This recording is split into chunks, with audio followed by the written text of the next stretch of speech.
बिस्मिल्लाहिर्रहमानिर्रहीम। अल्लामा Iqbal science college Gojra और ideal अल्लामा Iqbal girls college Gojra के सेकेंड ईयर के ऑनलाइन लेक्चर्स में आगे बढ़ते हैं। चैप्टर 18 हमारा जारी है। ट्रांजिस्टर का पोर्शन हमने लास्ट लेक्चर में शुरू किया था, आपको पता है बेसिक इंट्रोडक्शन ट्रांजिस्टर का हो गया था, और ये उससे अगली हेडिंग है कि आखिर करंट किस तरह चलता है किसी NPN ट्रांजिस्टर में। ये थोड़ी सी बातें एक दो समझेंगे तो फिर ये बातें फिर अगले टॉपिक में हमें इस्तेमाल भी होंगी, हमारे लिए काम आएंगी। NPN ट्रांजिस्टर पर्टिकुलरली बात हुई है और उसकी मैं जल्दी से वजह याद करवा दूं। आपको पता भी है पिछला लेक्चर जहां फिनिश हुआ था, नोट नंबर 2 आपका ये वाला जो फिक्र आपको पता है कि in actual practice it is the NPN transistor that is generally used, so we will discuss NPN transistor only. आपकी टेक्स्ट बुक के ये फिक्रे हैं। ले जी, फिर टॉपिक है कि कैसे चलता है आखिर करंट किसी NPN ट्रांजिस्टर में। छोटा सा टॉपिक है, बस एक पैराग्राफ ही है और ज़्यादा हिस्सा ये डायग्राम ही है इस पेज की और 2 फार्मूले हैं नीचे, तो ये बड़ा छोटा सा बस यही एक पेज का टॉपिक है। बात शुरू करते हैं। पहले हम बात को समझते हैं, फिर ऊपर से किताब से रीडिंग कर लेंगे। तो किताब वाले ने जैसे किया है करंट फ्लो NPN ट्रांजिस्टर में समझाने के लिए, NPN ट्रांजिस्टर समझाने के लिए उसने ब्लॉक डायग्राम का सहारा पहले लिया, फिर बाद में सिंबल भी इसकी सिंबॉलिक डायग्राम भी बनाई है, लेकिन पहले ब्लॉक डायग्राम। अब जो मैं आगे करने जा रहा हूँ वो आप पिछले लेक्चर में ऑलरेडी सीख चुके हैं। NPN ट्रांजिस्टर है तो बच्चों ये RB रेजिस्टेंस कहलाती है, और बायसिंग कैसे करनी है अब मैं इसकी सारी डिटेल दोबारा से समझाने की बजाय बस यही कहूँगा जी पिछला लेक्चर देख लें, आपको पता है क्या होना है यहाँ पे, कौन फॉरवर्ड बायस कौन रिवर्स बायस ये पता है। ये सारा कुछ वही है, कोई नई अनोखी बात कुछ भी नहीं है। कैसे है, क्यों है, ये अब सारी बातें आपको पता है।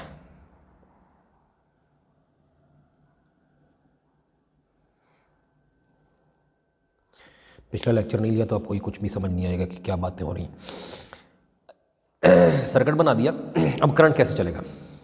अब बच्चों हमारे पास 2 बैटरियां हैं, आपको पता ही है, ये VBB है और ये वाली VCC है। बैटरियां 2 लगी हैं, लेकिन करंट फ्लो की बात करनी है तो देखिए हम शुरू किधर से करेंगे।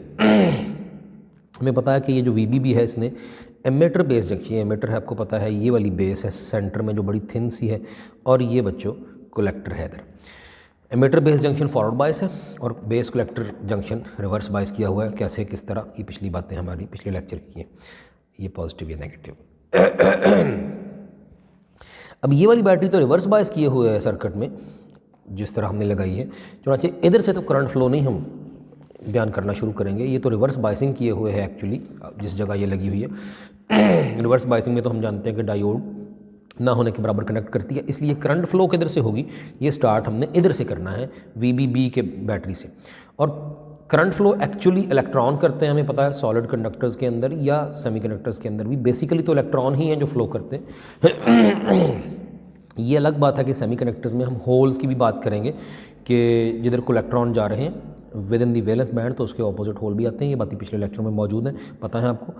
लेकिन एक्चुअल सेंस बात को असल में समझने के लिए एक्चुअली तो इलेक्ट्रॉन ही हैं जो चलते हैं, तो इधर से हम बात शुरू करेंगे कि जी इस बैटरी के नेगेटिव सिरे ने, ये नेगेटिव जो इसका टर्मिनल है, इसने पहली दफ़ा सर्किट के इस हिस्से में से यहाँ से इलेक्ट्रॉन भेज, नेगेटिव है तो इसने इलेक्ट्रॉनों को, सर्किट के इलेक्ट्रॉनों को अपनी तरफ से परे भेजा। परे किधर, ये इधर, ये जो N रीजन था बैटरी VBB के नेगेटिव सिरे की तरफ से बहुत से इलेक्ट्रॉन इसमें दाखिल हो गए पहली दफ़ा। N रीजन में खुद भी फ्री इलेक्ट्रॉन है बथेरे, और इधर से भी ये इधर को आए बैटरी के नेगेटिव सिरे की तरफ से। अच्छा, अब ट्रांजिस्टर के एमिटर पोर्शन में पहली दफ़ा इलेक्ट्रॉन दस्तयाब हुए हमें चलने के लिए बैटरी इस VBB के नेगेटिव की वजह से। इसीलिए इसको एमिटर कहते हैं। इसने एमिट करके बाकियों की तरफ को भेजने हैं, जो इलेक्ट्रॉन इसको मिलेंगे वो इसने खारिज करके बाकियों को भेजने हैं, इसीलिए इसको एमिटर, बाकी दोनों को, बेस को और कलेक्टर को।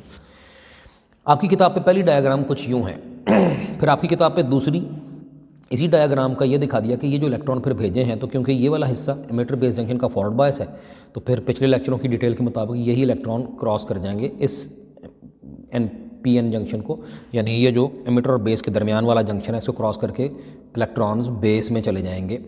ये बेस में दस्तयाब हो गए इधर से आए हुए इलेक्ट्रॉन। अब जो बेस में दस्तयाब हो गए, जो बेस में पहुंच गए, ये आपकी किताब पे अगली फिगर है दूसरी। मैं एक ही फिगर में तीनों चीज़ें समझाने लगा हूँ। जब आपको अगर ये पेपर में ये टॉपिक आ जाए, लॉन्ग क्वेश्चन कम चांस है वैसे, लेकिन कभी आ जाए तो आपने ये तीनों फिगर्स अलग अलग बनानी है।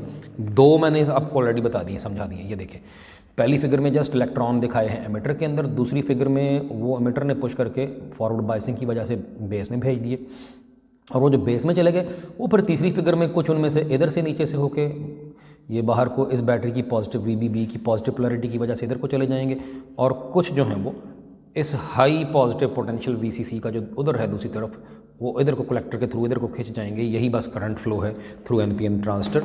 तो वो इलेक्ट्रॉन जो बेस में दस्तयाब हो गए, हाज़िर हो गए, अब इनके पास दो पॉसिबल पाथ हैं, दो मुमकिन रास्ते हैं फ्लो करके बेस में से बाहर जाने के। एक तो ये नीचे से इधर से होते हुए इस VBB के पॉजिटिव पोटेंशियल की तरफ को अट्रैक्ट होंगे, ऐसा भी करेंगे लेकिन बहुत ही थोड़े से, चंद एक इलेक्ट्रॉन। क्यों? क्योंकि बेस बच्चों बहुत ही थिन है, पीछे सारी बातें हो चुकी हैं पिछले लेक्चर में, बड़ी बारीक है। द मोस्ट लाइटली डोप्ड, सबसे कम डोपिंग है इसकी। इसमें P टाइप की है बेस, लेकिन इसमें होल्स बहुत ही थोड़े होंगे क्योंकि बहुत कम डोपिंग है, बहुत ही माइन्यूट मकदार में होंगे होल्स। लेकिन दोनों N रीजन जो हैं साइडों पे, उनमें फ्री इलेक्ट्रॉन बहुत ज़्यादा होंगे। तो होल बहुत थोड़े हैं, इसलिए इधर से एमिटर से आए हुए इलेक्ट्रॉन होल्स के अंदर बहुत कम जा पाएंगे। ज़्यादातर इलेक्ट्रॉन, तकरीबन सारे ही जो एमिटर से आए वो बेस में आ गए, बेस की तरफ को आ गए। लेकिन बेस बड़ी थिन होने की वजह से बहुत थोड़े थे, बस इक्का दुक्का थे कि जो छोटी सी, ये बैटरी छोटी है, पता है हमें, VCC is much greater as compare to VBB। ये पिछले लेक्चर में बातें मौजूद हैं। तो VBB बहुत छोटा पोटेंशियल है पॉजिटिव, तो इस थोड़े से पॉजिटिव पोटेंशियल की तरफ को हल्के से इक्का दुक्का इलेक्ट्रॉन इधर को अट्रैक्ट होंगे, इधर को जाएंगे।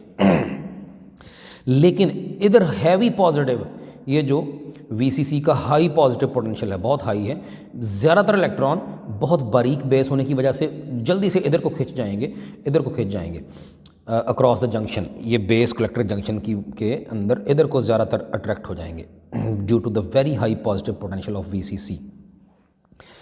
इसने खुद तो इतना हिस्सा तो रिवर्स बाइस किया हुआ है, बेस और कलेक्टर जंक्शन, लेकिन वो इलेक्ट्रॉन जो एमिटर से बेस में आ गए हैं, बेस P टाइप की थी, याद रहे, उसमें जो इलेक्ट्रॉन दस्तयाब हैं, उन इलेक्ट्रॉनों के लिए इस VCC की पोलैरिटी ऐसी है कि ये उनको अपनी तरफ को अट्रैक्ट कर लेगी ईजीली। तो जो एमिटर से बेस में आए उनमें से बहुत ज़्यादा तादाद में कलेक्टर में की तरफ से इधर को चले गए। यहाँ मैं अगर ये एरो शो कर दूँ, इधर से इधर को आया था जो करंट आया था कोई, तो उसको IE कह देते हैं। ये इलेक्ट्रॉनिक करंट है, ये बड़ी अहम बात याद रहे। और जो इधर को नीचे को जा रहा है, ये इलेक्ट्रॉन निकल के जा रहे हैं बेस में से बाहर को, इनको बेस करंट हम कह देंगे। और यहाँ से जो इधर को गए हैं उसको हम कलेक्टर करंट कह देंगे। मैं फिर रिपीट करूँ, ये सारे एरोज़ इलेक्ट्रॉनिक करंट के हैं, कन्वेंशनल करंट के नहीं हैं। अब ये इनका फ़र्क आपको पता है इलेक्ट्रॉनिक और कन्वेंशनल का। नेगेटिव चार्जेस इलेक्ट्रॉन की फ़्लो को, तो ज़्यादातर इधर को आ गए हैं और इधर को आके VCC की तरफ को अट्रैक्ट हो गए। बस ये है जी current flow through NPN transistor block diagram के लिहाज से। और बस इसी को अगर हम सिंबॉलिकली दिखा दें तो फिर भी उसी तरह का ही है। NPN ट्रांजिस्टर है, सिंबल इसकी ये है, बस वो ब्लॉक डायग्राम थी, ये सिंबल है। बाकी तो कुछ भी चेंज नहीं है, बाकी हर चीज़ वही है। ये रहा जी बाकी का हिस्सा भी।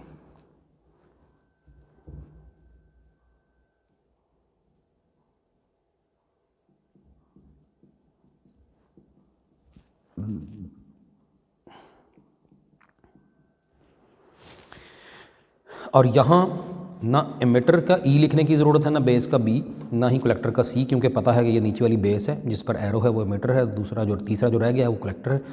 और यहाँ NPN लिखने की भी ज़रूरत नहीं है, क्योंकि पता है कि ये वाला एरो अगर बाहर को हो एमिटर पे जो एरो है तो NPN होता है, और यही एरो अंदर को तो PNP होता है, ये हमें पता है।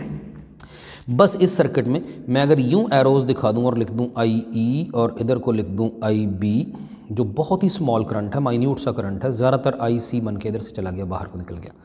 तो ये जो सारी डायरेक्शन है ये इलेक्ट्रॉनिक करंट की है, जबकि किताब वाले ने तो अलग डायग्राम बनाई है, लेकिन मैं चलिए फ़ायदा यहाँ उठा लेता हूँ कि मैं यूँ कर सकता हूँ कि मैं इसी डायग्राम में आपको इन एरोज़ की जस्ट डायरेक्शन अगर पलटा दूँ तो ये आपके लिए इधर से इधर को आता हुआ IC है, ये इधर को IB है ऊपर को जाता हुआ, और यहाँ से इधर को आता हुआ IE है। यही बच्चों ये कन्वेंशनल करंट है, यानी अभी थोड़ी देर पहले जो देखा था वो इलेक्ट्रॉनिक करंट इस तरह से चलना था, और हमें पता है, बताने की ज़रूरत नहीं है कि जिधर को इलेक्ट्रॉनिक करंट चलेगा ठीक उसके ऑपोजिट हर जगह एरोज सिर्फ रिवर्स करने हैं, तो यही कन्वेंशनल करंट है। तो वही सर्किट, वही डायग्राम कन्वेंशनल करंट की फ़्लो के लिहाज से हमने अब शो कर दी। किताब वाले ने ज़रा ये अलग अलग 2 शो की हैं, तो मैंने इधर ही ये टाइम बचा लिया आपका भी अपना भी। ये वाली डायग्राम भी 3 हिस्सों में है, मैंने ऑलरेडी दिखा दी है। एक ही डायग्राम है, कोई अलग अलग मामला नहीं है, ये वही है। पहले सिर्फ एमिटर में आए इलेक्ट्रॉन दस्तयाब हुए, फिर वही पुश होके forward biasing emitter base junction की वजह से बेस में चले गए, और जो बेस में चले गए उनके पास 2 पाथ हैं बाहर जाने के लिए बेस में से। कुछ तो इधर से होते हुए वीवीबी की तरफ को अट्रैक्ट होंगे जो अगले तस्वीर में दिखाया है, और ज़्यादातर इधर को चले जाएंगे आईसी करंट के तौर पर। और ये इलेक्ट्रॉनिक करंट दिखाया है, सिंबल ट्रांजिस्टर की सिंबल के का सर्किट दिखाया, और बिल्कुल यही डायग्राम अब दिखाई ये वाली जो 18.19 है, ये इलेक्ट्रॉनिक करंट है इसमें, और जो 18.20 है ये बस वही डायग्राम है, सिर्फ एरोज करंट के रिवर्स कर दिया, तो यही कन्वेंशनल करंट है बस। ये टॉपिक ऑलमोस्ट फिनिश है, सिर्फ 2 इक्वेशंस हैं, तो वो भी तज़किरा कर लें, फिर जल्दी से मैं इसकी रीडिंग भी करता हूँ आपके लिए। एक तो इक्वेशन ये है कि चाहे ये डायग्राम देखें इलेक्ट्रॉनिक करंट वाली, ब्लॉक डायग्राम है या सिंबॉलिक है, चाहे ये देखें, आप इजीली देख सकते हैं, पहचान सकते हैं कि हम ये इक्वेशन लिखें तो कोई गलत नहीं होगी कि IE इन दोनों में ही यही बन रहा है, चाहे इलेक्ट्रॉनिक करंट फ्लो शो की चाहे कन्वेंशनल के। IE जो है आप लिख सकते हैं, ये होता है IB + IC, इक्वेशन नंबर 1। कैसे? तो ट्रांजिस्टर की तरफ को यहाँ इलेक्ट्रॉनिक करंट की बात करें तो IE आया था टोटल करंट, उसी IE का कुछ हिस्सा IB बन के बाहर और बाकी का IC बन के इधर से बाहर, यानी IE बराबर है कुछ IB और कुछ IC। और यहाँ बात करें अगर तो इधर से आया IB, उधर से आया IC, ये दोनों ट्रांजिस्टर की तरफ को आए, और जो ट्रांजिस्टर में से बाहर को निकला वो IE है, यानी ये दोनों मिल के, ये दोनों जमा होके बने IE के बराबर। तो ये इक्वेशन दोनों तरह ही, चाहे इलेक्ट्रॉनिक करंट का सर्किट देख लें चाहे कन्वेंशनल का, ये इक्वेशन दोनों को ही सेटिस्फाई करती है। ये बड़ी अहम इक्वेशन है ट्रांजिस्टर की। आगे भी ये इस्तेमाल कुछ एग्जाम्पल न्यूमेरिकल में भी इस्तेमाल होती है, और ये आपको याद रखनी है कि ये ट्रांजिस्टर की बुनियादी फंडामेंटल इक्वेशंस में से है। एक ये है, और एक बच्चों और भी है, वो दूसरी जो इक्वेशन है वो ये है, बीटा = IC/IB। ये इसको हम ट्रांजिस्टर का करंट गेन बोलते हैं, current gain of transistor.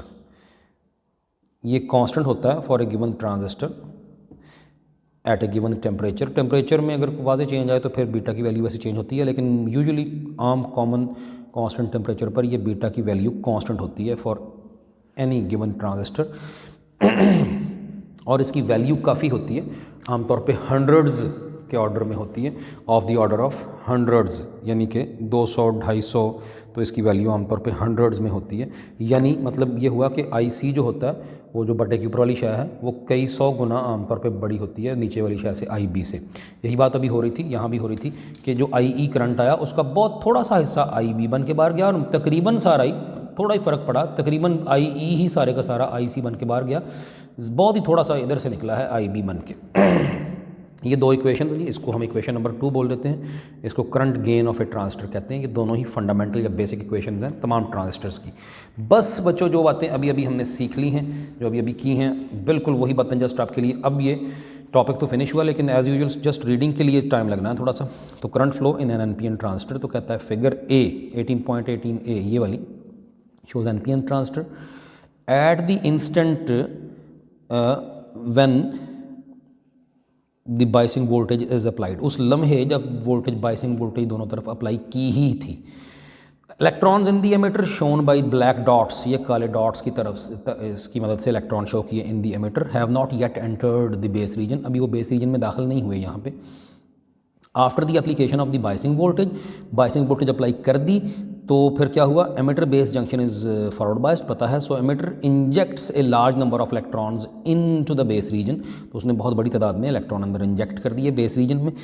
These free electrons in the base can flow in either of 2 directions, जो बेस में पहुंच गए। अब अगली डायग्राम की बात हो रही है, फिगर B की, ये लिखा हुआ। अब ये 2 तरफ जा सकते हैं, या तो बेस में से बाहर VBB के पॉजिटिव की तरफ, या फिर कलेक्टर की तरफ क्रॉस कर जाएं और VCC का हाई पॉजिटिव पोटेंशियल को खींच लें। दे कैन ये either of 2 direction, they can either flow out of the base to the positive terminal of VBB, base में से इधर को, या फिर और they can be attracted toward the collector because of battery VCC, या फिर VCC के पॉजिटिव पोटेंशियल की तरफ को अट्रैक्ट हो सकते हैं। Since the base is extremely thin, ये बेस क्योंकि बहुत ही बारीक है, तो फिर very few electrons manage to recombine with holes. Extremely thin भी है और मैंने बताया था कि ये मोस्ट लाइकली डोप्ड है, पी टाइप की बेस है, तो इसमें बहुत ही थोड़े होल होंगे, तो बहुत कम इलेक्ट्रॉन होंगे जो अंदर होल में जा बसें। तकरीबन सारे ज्योमेट्री से आए उनका थोड़ा सा हिस्सा कुछ इधर से बाहर निकल जाएगा, बाकी सारे उधर को कुछ चले जाएंगे कलेक्टर की तरफ को। तो कहता है कि very few electrons manage to recombine with holes and escape out of the base. तो होल से भी बहुत कम मिलेंगे और बेस में से इधर से बाहर को भी बहुत थोड़े निकलेंगे, क्योंकि बेस बड़ी बारीक है, ज़्यादातर जल्दी से उधर क्रॉस कर जाएंगे बहुत बारीक होने की वजह से बेस। तो फिर